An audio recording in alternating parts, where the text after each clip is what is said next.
is apar gymita fyddi ar sio.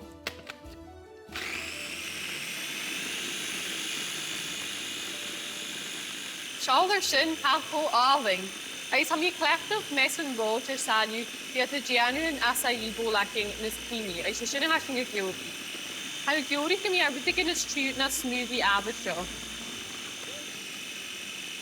Ha siol hoff fal yn gyd, a ha farwch i'n mark fel i'w gol Milseag ar sont o bracaist.